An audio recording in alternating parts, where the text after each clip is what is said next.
Welcome to this YouTube channel. In this video we are going to talk about India Supreme Power Economic 2022. So before starting this video, like this video and subscribe to our channel for future updates.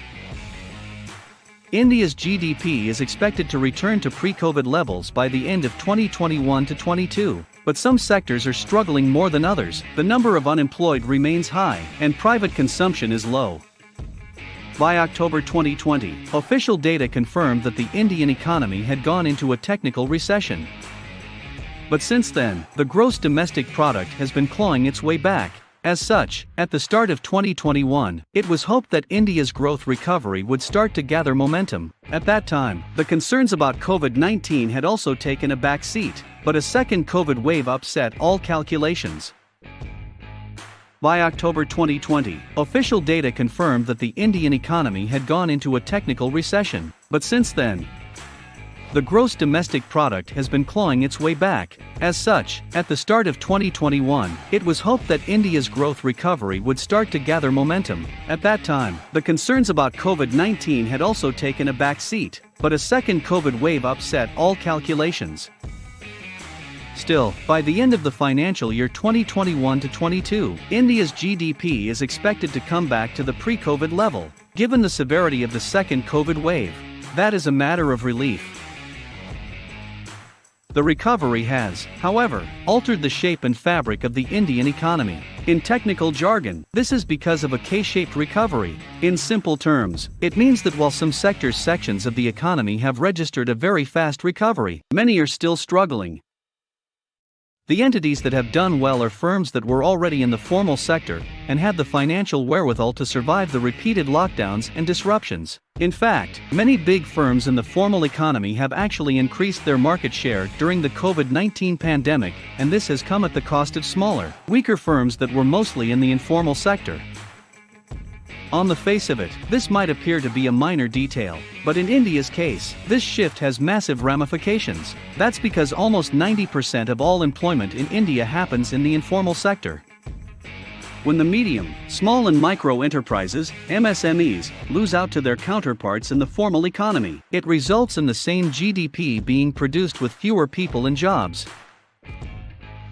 That is what explains the odd nature of the challenge facing the Indian economy in 2022. While the GDP is expected to recover back to pre-COVID levels, which in itself implies 2 full years wasted in terms of jobs that would have otherwise been created, incomes that would have been earned, and expenditures that would have been made, the same cannot be said about total employment in the country. Not only was the total number of employed people as of August 2021 lower than the August 2019 level, the August 2019 level itself was lower than the August 2016 level, pointing to a stagnant employment situation over the past many years. For one, this means that even an easing of the situation will require time, because we are talking about tens of millions of unemployed people. 2. It requires the government to actively act in a manner that tries to address the change of shift introduced by COVID. 3. In the interim, such persistently high levels of unemployment can pose a challenge for social cohesion. As we witnessed in Haryana and Jharkhand, locals may demand laws to bar migrants from other states. Private consumption expenditure is the biggest engine of GDP growth in India. It accounts for over 55% of all GDP. If this component remains weak, sustained recovery in GDP will not be possible. To a great extent, it is down because of job and income losses, but in part, it also has to do with people wanting to hold back for a rainy day. What if there is another equally severe third wave? Widening inequalities. The year started with an Oxfam India report that detailed how COVID was widening existing inequalities, and it ended with the World Inequality Report pegging India as one of the worst performers. India stands out as a poor and very unequal country, with an affluent elite, stated The Wire. While the top 10% and top 1% held respectively 57% and 22% of total national income, the bottom 50% share had gone down to 13%. Rising poverty. What makes this trend even more worrisome is that higher inequalities now also come with rising poverty levels. A study by Santosh Mehrotra and Jajati Parida has found that between 2012 and 2020, India witnessed an increase in the absolute number of poor, the first such reversal in poverty alleviation since independence. persistently high inflation. Typically, there tends to be a silver lining in phases when an economy is failing to create many jobs. The inflation rate stays low, but 2021 brought disappointment on that front as well. Between fast GDP growth in developed countries, higher crude oil prices, and high domestic taxation, not to mention supply bottlenecks in different commodities. Both retail and wholesale inflation stayed too high for comfort.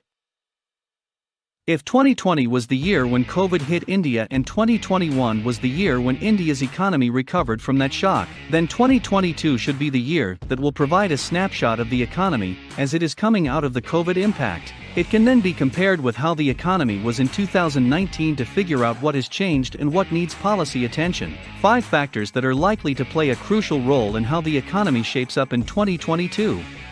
The expectation that 2022 will be the first normal year after 2019 completely depends on the assumption that the Omicron variant, which is considered to be far more infectious than the deadly Delta, does not lead to any substantial loss of life and/or economic disruption. But if it does, or if there are other variants that emerge just like they did in April and May 2021, then all bets are off. If that happens, concerns about lives will yet again dominate those about livelihoods. A lot may depend again on the pace of vaccination, including the booster doses.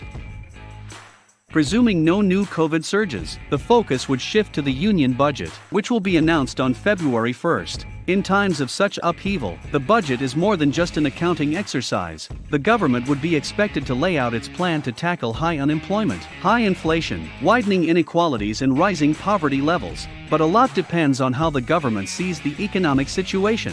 Last year, for example, the government cut its budget allocation for health by 10%. Former chief statistician of India Pranab Sen said, "The government doesn't seem to be recognizing K-shaped recovery at all in its pronouncements." Sen said the government has been misdiagnosing the economy for the past 5 years, especially since demonetization. That is what has resulted in formal sector firms increasing the market share at the cost of MSMEs. This, in turn, gets reflected in both higher tax collections and lower employment levels, he said. The repeal of the 3 contentious farm laws was another example of how policy making can be impacted by electoral pressures. In that regard, 2022 is a critical year. Not only does it have 7 state assembly elections, there is also the fact that the BJP is in power in 6 of them. Consider 2 polar opposites, one where BJP wins all 7, and another where it loses in all, to understand how these elections may impact the central government's policy choices, especially with general elections due in early 2024. Before COVID disrupted India's economy, high levels of non-performing assets, NPAs, were one of the biggest stumbling blocks. During COVID, mandatory asset quality reviews have been suspended, but when they are restarted in 2022, Sen said, it is anybody's guess how high they may jump.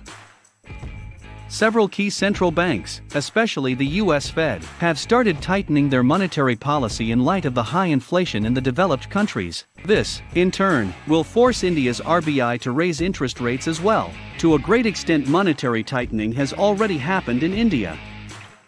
It is just that no one is talking about it. Look at the 10-year government bond yields. They have gone from 5.7% to 6.4% since May 2020, he points out. For Indians, the silver lining is that as monetary tightening happens in the West, crude oil prices may simmer down. What do you think about this video? Do let us know down in the comments section below. If you enjoyed this video and want to hear from us again, be sure to hit that subscribe button before you go.